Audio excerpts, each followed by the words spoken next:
Welcome to the social distance edition of Random Brain Farts. You won't catch anything from me unless you lick your computer screen. Hello, denizens of the internet. Well, the world is going to hell in a handbasket, and here I am talking about Apple. Why not, I say?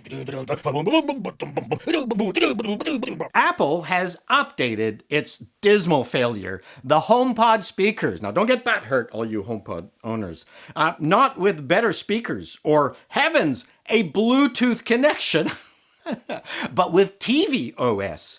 Yes, up to this point, HomePod was an iOS device, but now it's tvOS. I know you are all shocked and relieved to hear that. I always wished my HomePod was running tvOS instead.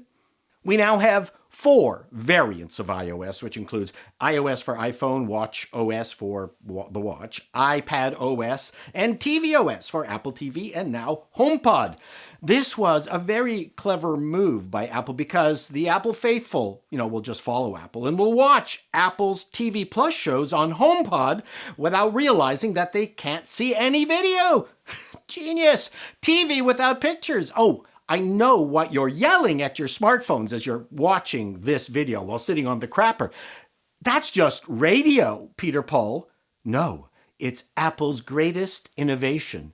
Think of the savings in production costs. When someone says that an actor had phoned in their performance, they probably really did phone in their performance. Apple HomePod, the future of TV without pictures. And speaking of innovation, look, I've been giving Apple a pass on the lack of breakthrough inventions, for a while.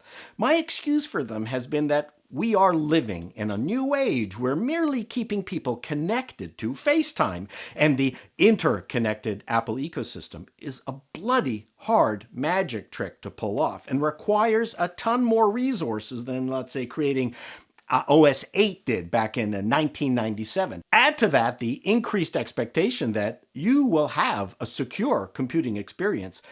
It doesn't seem that there would be any time to innovate anything. But April is the anniversary of the Apple Watch. It was released in April of 2015.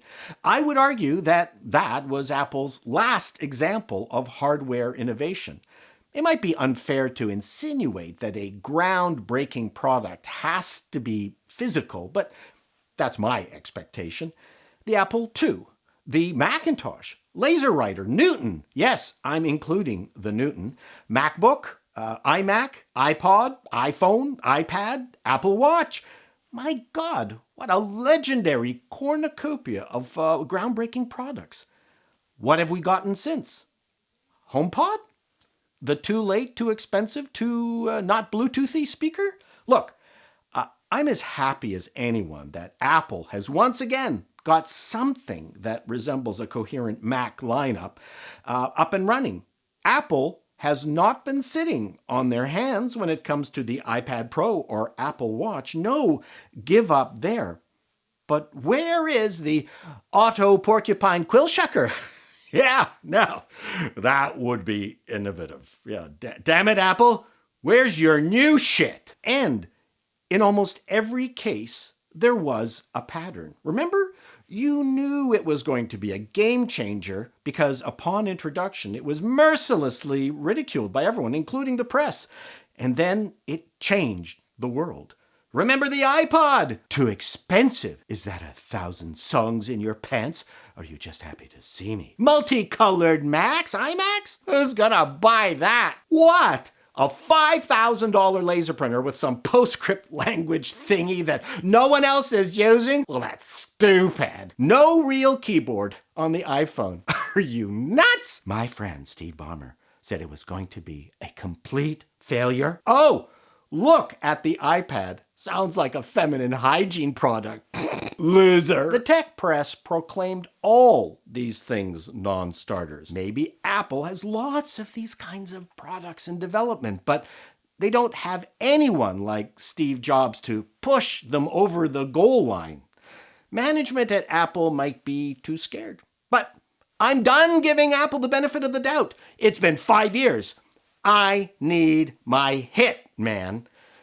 Didn't Steve tell everyone towards the end of his time on Earth not to worry, that there was a ton of revolutionary products in the Apple pipeline? Where are they? Did you make them and then chicken out and bury them in the same New Mexico landfill as all those Atari ET game cartridges? Huh?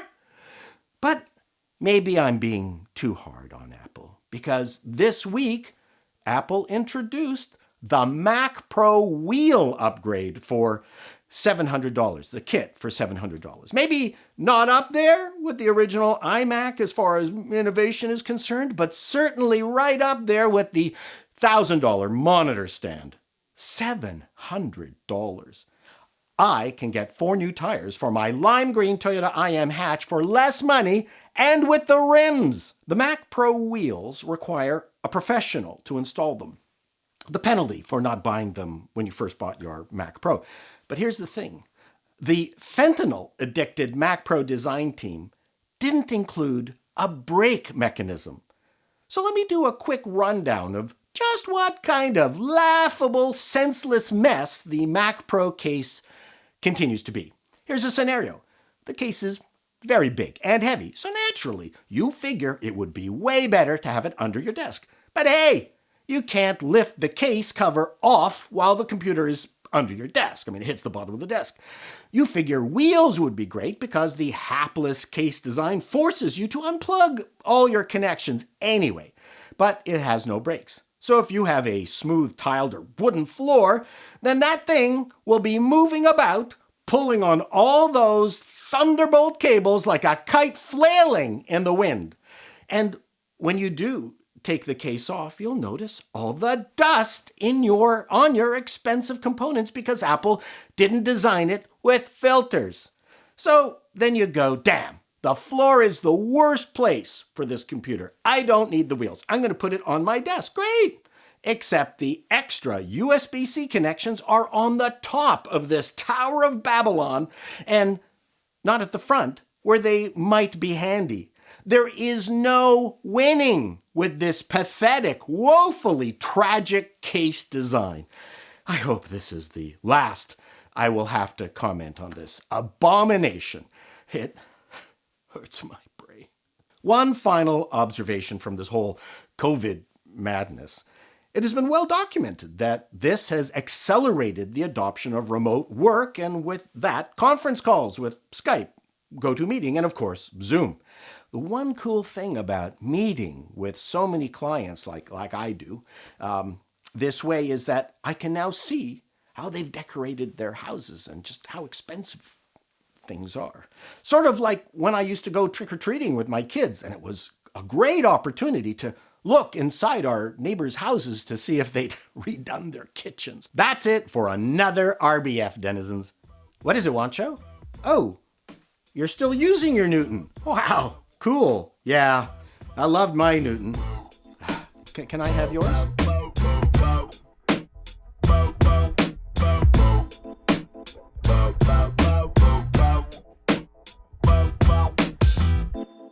My HomePod was running tvOS.